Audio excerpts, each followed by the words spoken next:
नमस्कार बच्चों, BDN public school के यूट्यूब चैनल में आपका हार्दिक स्वागत है, अभिनंदन है। बच्चों, आज की वीडियो में हम कक्षा 8वीं की हिंदी विषय की पाठ्य पुस्तक पढ़ेंगे जिसका नाम है वसंत भाग 3। बच्चों, हम इस पुस्तक का तीसरा पाठ पढ़ेंगे। इस पाठ का नाम है बस की यात्रा। इसके लेखक है हरिशंकर परसाई। ये जो पाठ है हरिशंकर परसाई जी के द्वारा लिखा गया है। जैसे ही इसके शीर्षक से ही हमें पता चलता है कि इसमें बस की यात्रा होता आवागमन। बस की यानी लेखक है इसमें बस की यात्रा का वर्णन कर रहा है और साथ के साथ इसमें जो प्राइवेट बस कंपनी है उन पर लेखक ने एक व्यंग्य भी किया है। और इस पाठ में हास्य रस का भी वर्णन किया गया, यानी बीच बीच में इस पाठ में हंसी मजाक भी चलता है। तो चलो बच्चों, इस पाठ की हम शुरुआत करते हैं। हम 5 मित्रों ने तय किया। लेखक कह रहा कि लेखक समेत ये जो 5 मित्र थे लेखक के, इन्होंने तय किया कि शाम 4 बजे की बस से चलें।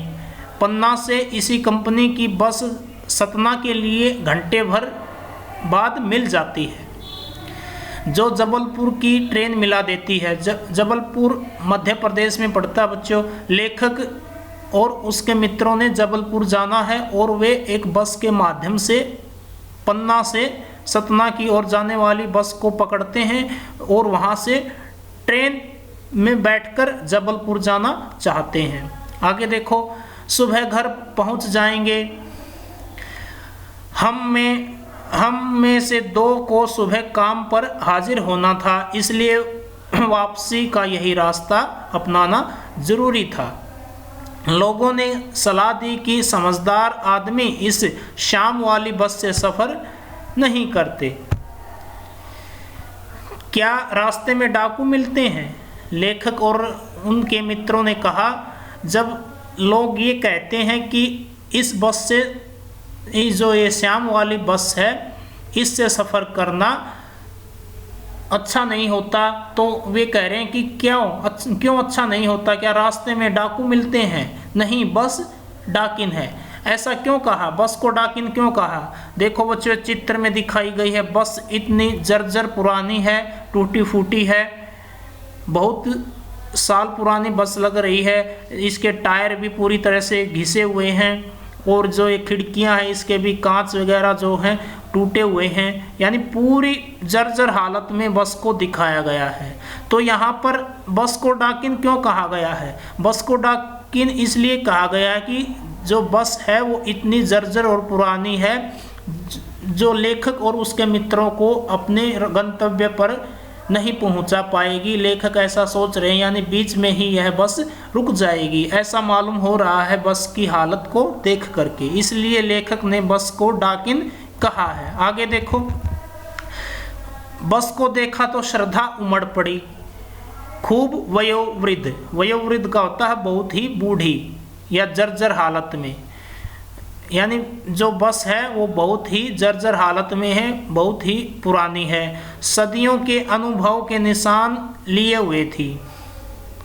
लोग इसलिए इससे सफ़र नहीं करना चाहते कि वृद्धावस्था में से कष्ट होगा। यह बस पूजा के योग्य थी, उस पर सवार कैसे हुआ जा सकता है?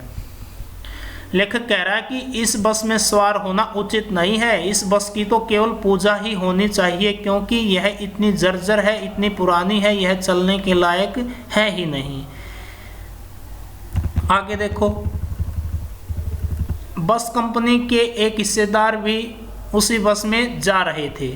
बस यानी प्राइवेट जो बस कंपनी के मालिक होते हैं वे भी उस बस में सफ़र कर रहे थे। हमने उनसे पूछा, लेखक कह रहे हैं कि हमने उस बस कंपनी के हिस्सेदार से पूछा, यह बस चलती भी है? वे बोले, चलती क्यों नहीं है जी, अभी चलेगी। हमने कहा, वही तो हम देखना चाहते हैं। हमने अपने आप चलती है या यह अपने आप चलती है या नहीं? हाँ जी, और कैसे चलेगी?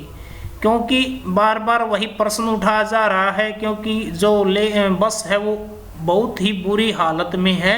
तो इसलिए लेखक कह रहा कि क्या यह अपने आप चलती है या इसको धक्का लगाना पड़ेगा। गजब हो गया, ऐसी बस अपने आप चलती है। लेखक को विश्वास नहीं हो रहा, क्योंकि बस बुरी तरह से जर्जर है, पुरानी है। तो कह रहे कि बस गजब हो गया कि ऐसी बस अपने आप चलती है। हम आगा पीछा करने लगे। डॉक्टर मित्र ने कहा, एक डॉक्टर है उनका मित्र, जो 5 मित्र हैं लेखक समेत, उनमें एक डॉक्टर है। उस डॉक्टर मित्र ने कहा, डरो मत, चलो, बस अनुभवी है, नई नवेली बसों से ज़्यादा विश्वसनीय है, क्योंकि बस बहुत ज़्यादा पुरानी है, अनेक स्थानों पर जा चुकी है, इसलिए बस को अनुभवी कहा है और विश्वास के योग्य भी है। हमें बेटों की तरह प्यार से गोद में लेकर चलेगी। ये पंक्ति डॉक्टर मित्र ने कहा है। हम बैठ गए, लेखक और उसके मित्र बस में बैठ गए। जो छोड़ने आए थे वे इस तरह देख रहे थे जैसे अंतिम विदा ले रहे हैं। जो लेखक के मित्र थे, जो परिचित थे, जो उनको छोड़ने आए थे, विदा करने आए थे, तो वो ऐसी दृष्टि से देख रहे थे जैसे कि उनका आखिरी सफ़र हो।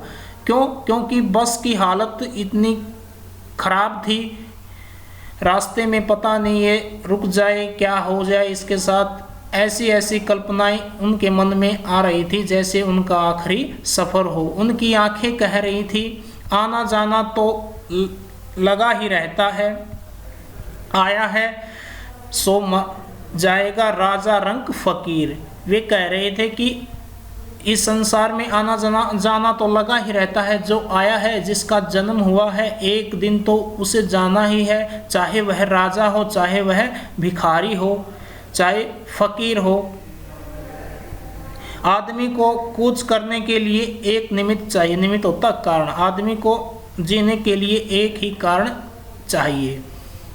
इंजन सचमुच स्टार्ट हो गया, ऐसा जैसे सारी बस है इंजन और हम इंजन के भीतर बैठे हैं। ऐसा क्यों कहा लेखक ने कि जैसे सारी बस ही एक इंजन के समान है और जैसे हम इंजन के भीतर बैठे हैं, क्योंकि जो बस की कंडीशन है बुरी तरह से खस्ता है, पुरानी है, जर्जर है और हर जब वो चलती है तो हर तरफ से केवल हॉर्न को छोड़ करके सभी जगह से वह आवाज़ करती है। कांच बहुत कम बचे थे, यानी जो खिड़कियों के जो कांच लगे हुए थे खिड़कियों को, वो भी टूटे हुए थे, बहुत ही कम मात्रा में थे। जो बचे थे उनसे हमें बचना है और जो टूट चुके थे उनसे चोट लगने का भी भय था, इसलिए उन्हें कहा, ये लेखक कह रहे हैं कि उनसे हमें बचना था। हम फौरन खिड़की से दूर सरक गए, खिड़की से पास से वे सरक गए। आगे देखो, इंजन चल रहा था, हमें लग रहा था कि हमारी सीट के नीचे इंजन है, क्योंकि आवाज़ करती हुई, इतनी ज़ोर ज़ोर से बस आवाज़ करती हुई चल रही थी। उनको ऐसा लग रहा था कि इंजन उनकी सीट के नीचे है। बस सचमुच चल पड़ी और हमें लगा कि यह गांधी जी के असहयोग और सविनय अवज्ञा आंदोलनों के वक्त अवश्य जवान रही होगी। इन्होंने लेखक ने कहा कि जब गांधी जी का असहयोग आंदोलन कब हुआ, 1920 में, और सविनय अवज्ञा आंदोलन 1930 में, यानी उस समय इस बस की कंडीशन अच्छी रही होगी, इसलिए ये कहा कि उस वक्त यह बस जवान रही होगी, यानी इतनी पुरानी है ये बस। गांधी जी के असहयोग आंदोलन और सविनय अवज्ञा आंदोलन के वक्त इस बस की कंडीशन अच्छी रही होगी। उसे ट्रेनिंग मिल चुकी थी, हर हिस्सा दूसरे से असहयोग कर रहा था। पूरी बस सविनय अवज्ञा आंदोलन के दौर से गुजर रही थी। सीट का बॉडी से असहयोग चल रहा था। कभी लगता सीट बॉडी को छोड़कर आगे निकल गई है, कभी लगता कि सीट को छोड़कर बॉडी आगे भागी जा रही है। 8-10 मील चलने पर सारे भेदभाव मिट गए। क्यों? यह समझ में नहीं आता था कि सीट पर हम बैठे हैं या सीट हम पर बैठी है। देखो बीच बीच में हंसी मजाक भी चल रहा है, इसलिए इस पाठ में हास्य रस का भी प्रयोग हुआ है। एकाएक बस रुक गई, अचानक बस रुक गई। मालूम हुआ कि पेट्रोल की टंकी में छेद हो गया है। जो बस की पेट्रोल की टंकी है जिसमें पेट्रोल भरा जाता है, उसमें एक सुराख हो गया है। ड्राइवर ने बाल्टी में पेट्रोल डालकर उसे बगल में रखा और एक नली डालकर इंजन में भेजने लगा। जो ड्राइवर था उसने एक बाल्टी ली और उसको पास में रखा और नली के माध्यम से इंजन में तेल को भेजने लगा। अब मैं उम्मीद कर रहा था कि थोड़ी देर बाद बस कंपनी के हिस्सेदार इंजन को निकालकर गोद में रख लेंगे, उसे नली से पेट्रोल पिलाएंगे, जैसे माँ बच्चे के मुंह में दूध की शीशी लगाती है। देखो हंसी मजाक चल रही है बीच बीच में। बस की रफ्तार अब 15-20 मील हो गई थी। मुझे उसके किसी हिस्से पर भरोसा नहीं था। लेखक कह रहा कि मुझे उस बस के किसी भी हिस्से पर भरोसा नहीं था। ब्रेक फेल हो सकता है, स्टीयरिंग टूट सकता है, जो स्टीयरिंग होती है, हैंडल होता है, वह टूट सकता है। प्रकृति के दृश्य बहुत लुभावने थे, मन को लुभाने वाले थे। दोनों तरफ हरे भरे पेड़ थे जिन पर पक्षी बैठे थे। लेखक अब बाहर की तरफ देख रहा है। मैं हर पेड़ को अपना दुश्मन समझ रहा था। जो भी पेड़ आता डर लगता कि इससे बस टकराएगी। वह निकल जाता तो दूसरे पेड़ का इंतजार करता। झील दिखती तो सोचता कि इसमें बस गोता लगा जाएगी। गोता होता है डुबकी लगाना। एकाएक फिर बस रुकी, यानी अचानक फिर बस रुक गई। ड्राइवर ने तरह तरह की तरकीबें की पर वह चली नहीं। सविनय अवज्ञा आंदोलन शुरू हो गया था। कंपनी के हिस्सेदार कह रहे थे, बस तो फर्स्ट क्लास है जी, यह तो इत्तेफाक की बात है, संजोग की बात है। क्षीण चांदनी में वृक्षों की छाया के नीचे वह बस बड़ी दयनीय लग रही थी। लगता है जैसे कोई वृद्धा थक कर बैठ गई हो। हमें ग्लानि हो रही थी कि बेचारी पर लद कर हम जा रहे हैं, क्योंकि बस बुरी तरह से जर्जर है, पुरानी है। लेखक और उसके मित्रों को ग्लानि महसूस हो रही थी। अगर इसका प्राणांत होता है प्राणों का निकल जाना, हो गया तो इस बियाबान में हमें इसकी अंत्येष्टि करनी पड़ेगी। बियाबान होता सुनसान इलाका जहाँ पर केवल वृक्ष ही वृक्ष हो, कोई इंसान नहीं रहता हो। बियाबान यानी अंत्येष्टि होता है अंतिम संस्कार, दाह संस्कार। यानी जब अगर ऐसा लगता है, लेखक कह रहा है कि अगर इसके प्राण निकल गए तो हमें इसी बियाबान में, इसी सुनसान जगह पर इसका दाह संस्कार करना पड़ेगा। आगे देखो, हिस्सेदार साहब ने इंजन खोला और कुछ सुधारा। जो बस कंपनी का हिस्सेदार था उसने इंजन को खोला और कुछ उसमें उसकी मरम्मत वगैरह की और कुछ सुधार किया। बस आगे चली, उसकी चाल और कम हो गई, यानी जिस गति से वह चल रही थी पहले, उस गति से और धीमी गति से चलने लगी। धीरे धीरे वृद्धा की आंखों की ज्योति जाने लगी। चांदनी में रास्ता टटोल कर वह रेंग रही थी। आगे या पीछे से कोई गाड़ी आती दिखती तो वह एकदम किनारे खड़ी हो जाती और कहती, निकल जाओ बेटी, अपनी तो वह उम्र ही नहीं रही। बस के लिए कह रहे हैं लेखक। बेटी जो पास से जो साधन वगैरह जो निकलते थे उनको देखकर बस कहती है कि बेटी आप निकल जाओ, हमारी अब इतनी हिम्मत नहीं है कि आपका पीछा किया जाए। एक पुलिया के ऊपर पहुंचे ही थे कि एक टायर फिस करके बैठ गया। वह बहुत जोर से हिलकर थम गई।